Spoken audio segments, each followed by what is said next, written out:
Hello, hello, hello, and welcome to This Fat Girl Life. I am Kim, your host.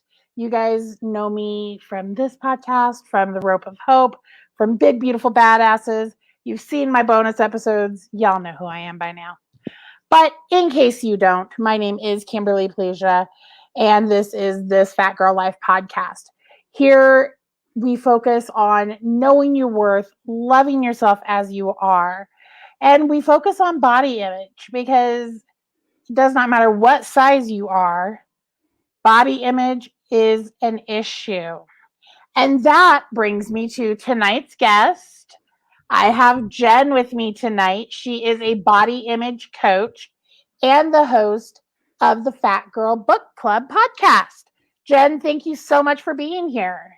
Oh, thank you so much for having me. This is so exciting. Well, I'm thrilled that you're on here. So before we jump into our conversation, why don't you tell everybody a little bit about yourself? Okay, well, I'm Jen, and I am the host of Fat Girl Book Club. I just normally do audio, so doing video is kind of new for me. So hi, everyone. That's pretty cool. And yeah, on Fat Girl Book Club, we talk, or I talk, I guess. My guests are in the body liberation space doing something. So they could be photographers or activists or scholars. And we decide on a book together, not one that they have written, and we talk about it. I give them discussion questions like you would get at a normal book club. And we talk all about the concepts in the book, all about whether or not the book resonated with us, what kind of things we're going to take away. Because these are books that are really important. They talk about really important things. And a lot of us, if we're living in kind of isolated communities, books may be the only source that we have of community. And so this is an opportunity to talk about them and what we're taking from them. So that was kind of my main passion project. That started off about 1.5 years ago now. It's been running every 2 weeks for 1.5 years. And that's kind of my main big project. But I am a body image coach. I'm just about to launch a brand new online course, and it's called How to Stop Hating What You See in the Mirror. So very body image specific. And that's kind of me. Well, let's talk about this course. I mean, because that is something that I think, starting probably in those young teen years is when you really start picking yourself apart. You look at that image. I'm looking at my reflection right now on my laptop, and y'all, you guys already know I dealt with this last week. I'm still dealing with it. My face is like a teenage girl going through puberty. Hot flashes and menopause have hit me hard. And you add summer heat on top of it. And yeah, no, I'm not even trying to do makeup, not fighting with that battle. But I'm 45. I've come to a place in my life where I could do that. Younger women, that is a huge struggle. So what inspired you to do this?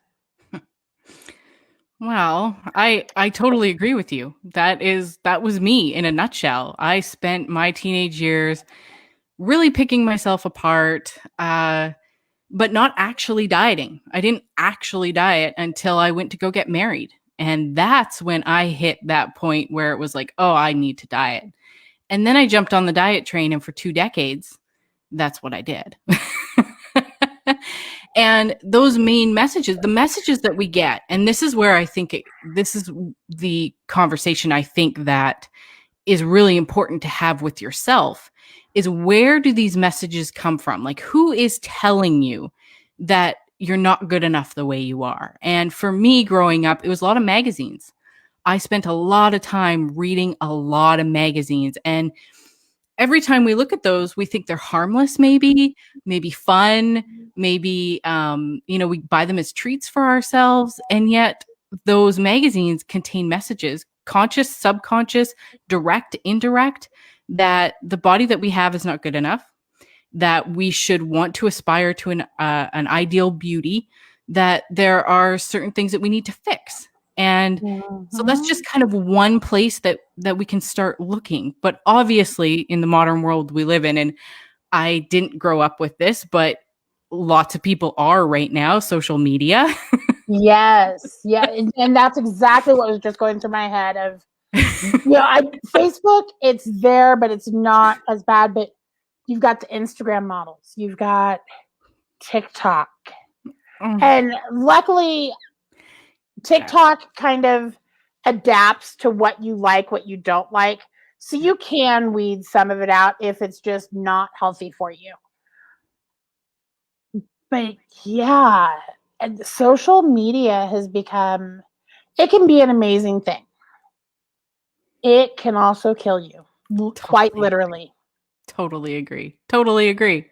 I very early on with social media, I went through my feeds and curated them. And I know if people have been in these spaces for a long period of time, they've heard this before.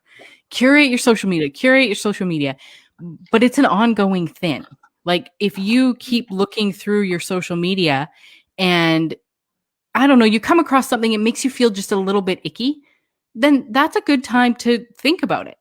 Why does this make me feel a little bit icky? What is going on with me that I'm not feeling like this is resonating with me right now? Don't be afraid to snooze.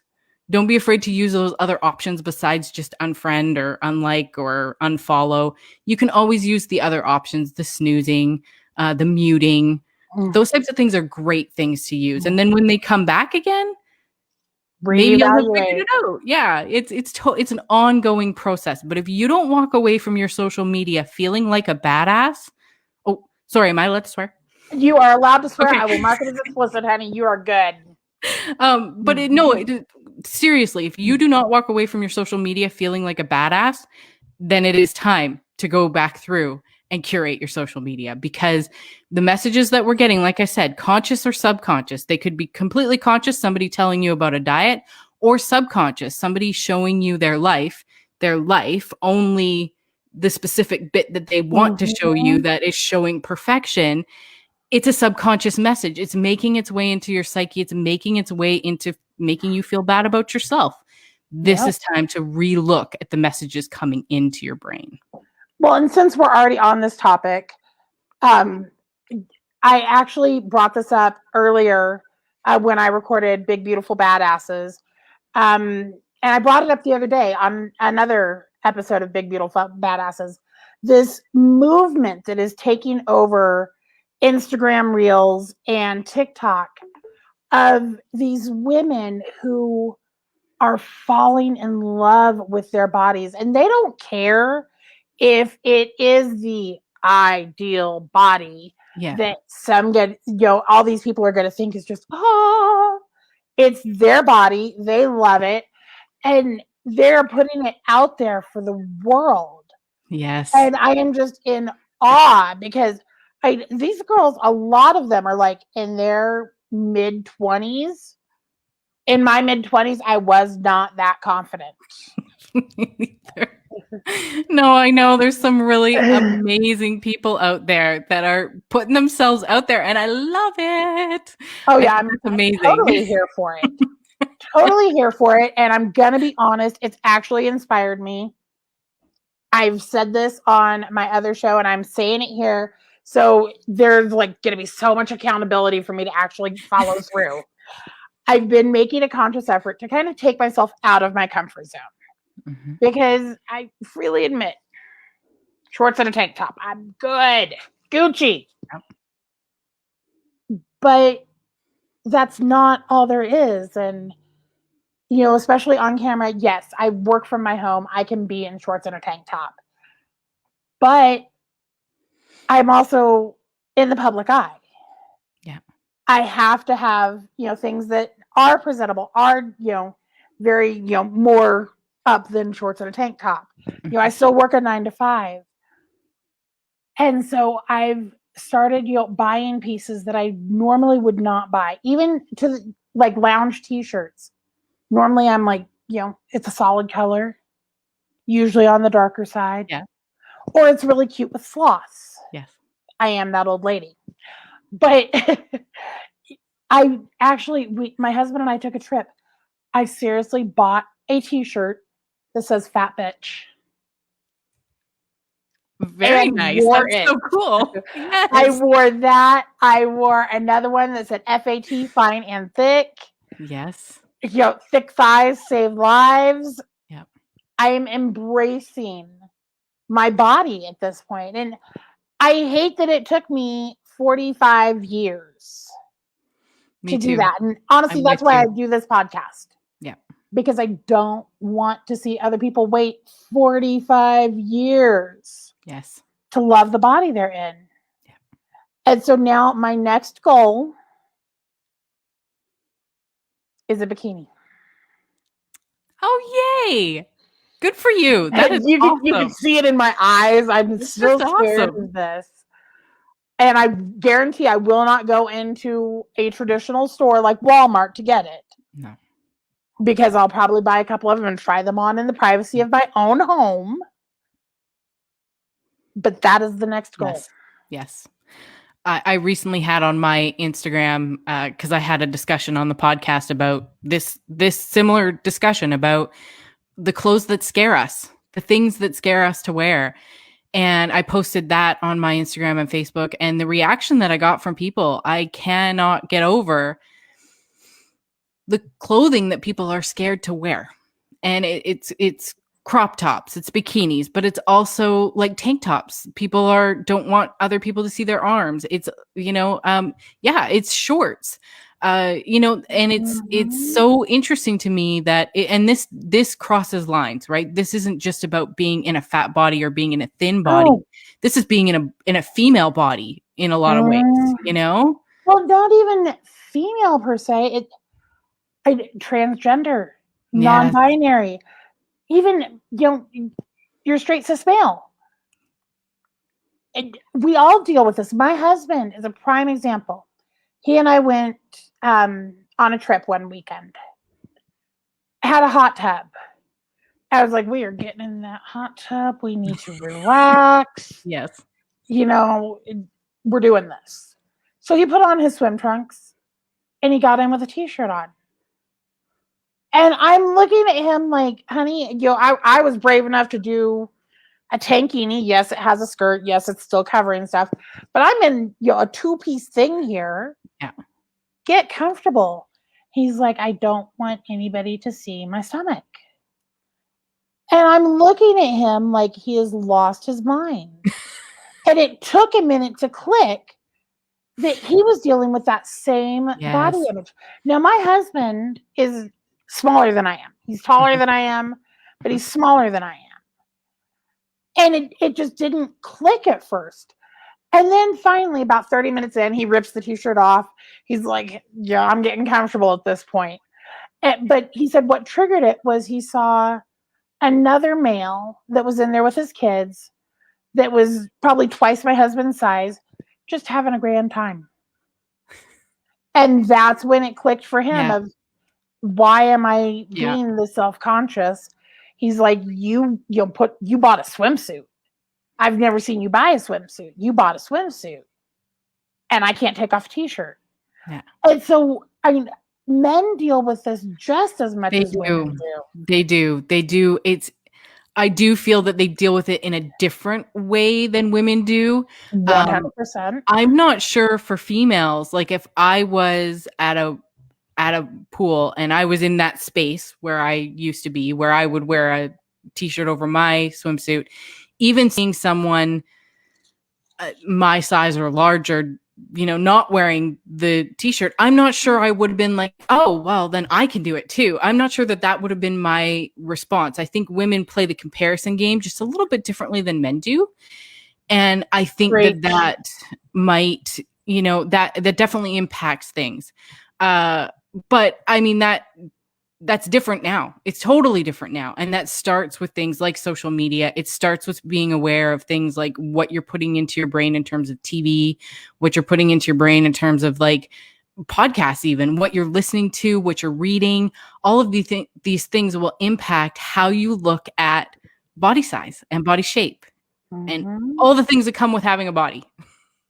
Yep. 100% agree. But 100% the agree. comparison game for women can be so different, and it's so frustrating. And it's something that I think I had to learn moving into the space of body liberation. I feel like that was one of the things that was like, it's very difficult to not do what I used to do when I was in the whole dieting scene, to not walk into a place and immediately compare myself to other people. Well, and I'm going to put this out there. I mean, we're all adults here. Women can be brutal. Oh, yes. Women are scandalous when it comes to that. And I'm just as guilty. I've been there. I've done it. So I'm speaking from a place of honesty when I say this. Women could get very brutal when it comes to that comparison game. Yes. And that can be one of the hardest things to get over if you've been stuck in kind of a dieting cycle for a really long period of time, and you've been playing the comparison game for a really long period of time. Trying to come out of that requires a lot of effort every time you go into public to stop yourself from thinking those thoughts that you had before about what it means to be in a body and what it means to, be around a lot of people that are, the same as you.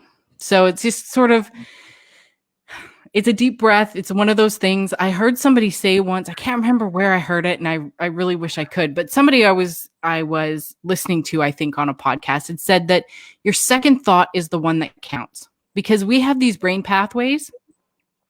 And so when we get into a space where we are immediately looking around and looking at other people, and we have a judgmental thought about another person, that is very easily could be a brain pathway that you've had in your brain for a long period of time about what you're supposed to be thinking when you walk up to another person. If you can figure that thought out, like find it and be like, oh, I'm having this thought, and change it to something different that's maybe, it doesn't have to even be positive. You don't have to turn it into something positive, but at least more neutral. Like, hey, I'm meeting another human. This is cool. I like meeting another human. And make it not about appearance at all. That second thought is the one that counts. That's the one that determines our integrity. That's the one that determines who we are as people. And those are the ones we should be paying more attention to. And I love that because we have control over that thought. Not so much with the first one, but with the second one, we have control over that thought. And so it's something I always aspire to do when I'm out in public and I find myself getting into those old brain troughs that I don't want to be in. I absolutely love that. I don't know if you saw me. I was like writing that down as you said it. And I kind of go along that same pattern. And I freely admit, I still have, we all have those thoughts that it pops into your head. It is old hat. And you learn it as a teenager. You really do. You do. But I have made it my goal to find something positive. And even internally, I joke about this because as a life coach, I have a 5-day challenge that I do monthly. Yeah. And you write letters to yourself. Well, one of those letters is about acceptance and accepting things about yourself. And the way that I do it is, I tell the members of this group, find something that you hate about yourself. Find something you hate. And you always use myself as an example. My double chin. My God, I hate it. But if I fall asleep, which I did this afternoon, in my armchair, I have a great pillow. It's not changing the fact that I don't like that feature. Nobody said I had to like that feature. Yes. But it's finding a good quality within it. Yes. Oh, I love that. That's fantastic. So that is my double chin thing. Yep. No, I love it because your body, your brain's never going to go from a negative thought to a positive thought. You're never going to go from, I hate this body part to, I love this body part. Your brain can't make that leap. But if you can find something in between that's neutral, or find something in between, like you said, that's useful, that you can bring in every time that negative thought comes up, that is so helpful. That is so helpful. It'll start to change your mood. It'll start to move you away from those spirals. Like the further I go on my body liberation journey, I still spiral. I mean, we still do, right? The messages are still coming to us all the time.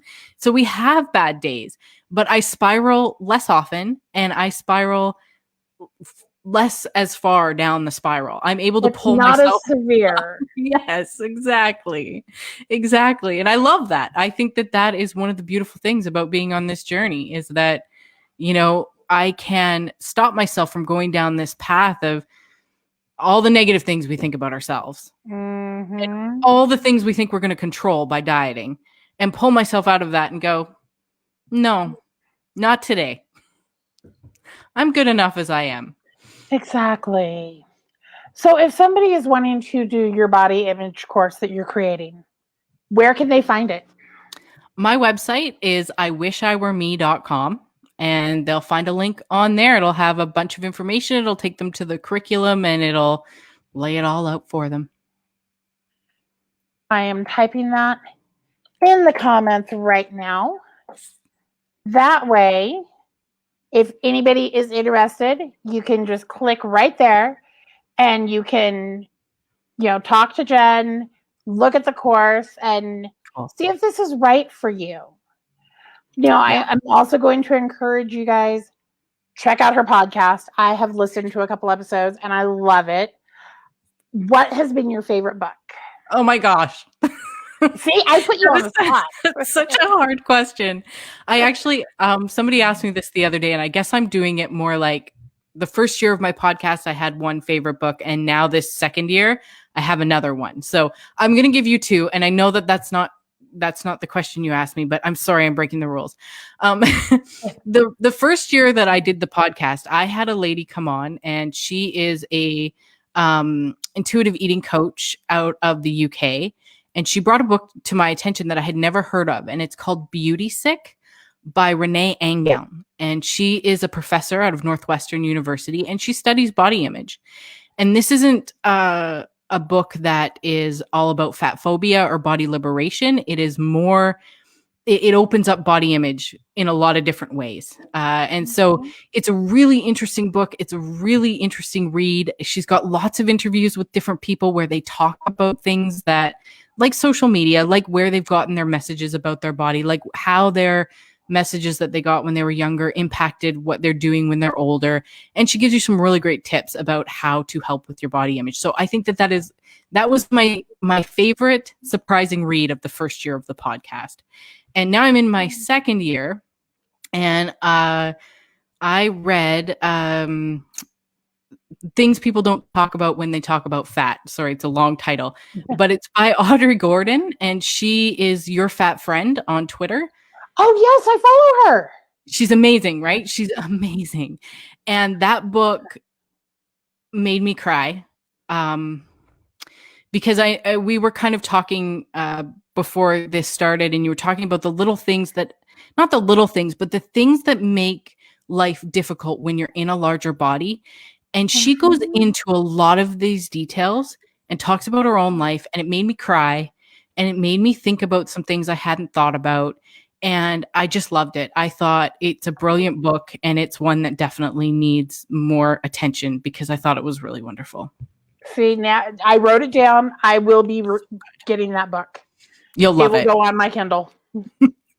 You'll have to let me know what you think. I love books. I will. I definitely will. Now, final question for you. And you've already watched some episodes, so you know this question. What do you love most about yourself? I love my smile. I know that sounds so corny, and it maybe doesn't, I don't know. All I know is that I do really like my smile. When I smile and I feel the feelings behind a good smile, that's what I really like. I like that. I really like the way that you elaborated on it, because it wasn't just I like my smile, I have a cute smile. It was what the smile brings up in you.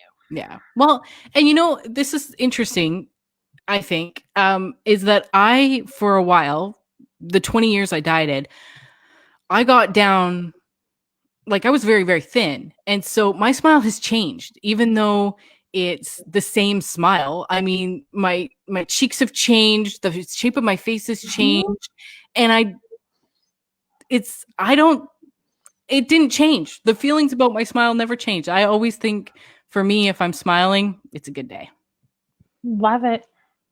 Well, Jen, thank you so much for coming on tonight. This has been an awesome conversation. I have loved every bit of it. I think definitely it is an impactful topic. And I would love to actually talk to you about coming on Big Beautiful Badasses. I think we need to have a talk. I would love that. I will email you some information on it. Okay. And thank you so much for the opportunity. This was wonderful. Of course. You guys, thank you so much for being with us tonight. If you are enjoying this podcast, any of my other podcasts, my bonus episodes, and you want to see me continue to do this work, then please consider buymeacoffee.com/this fat girl life. By being a listener supporter, you will get supporter only content. You will be part of a panel that helps me curate new content, and you will know the guest lineup before the rest of the world. So buymeacoffee.com/this fat girl life. Y'all have a great night, and I will see you later. Bye.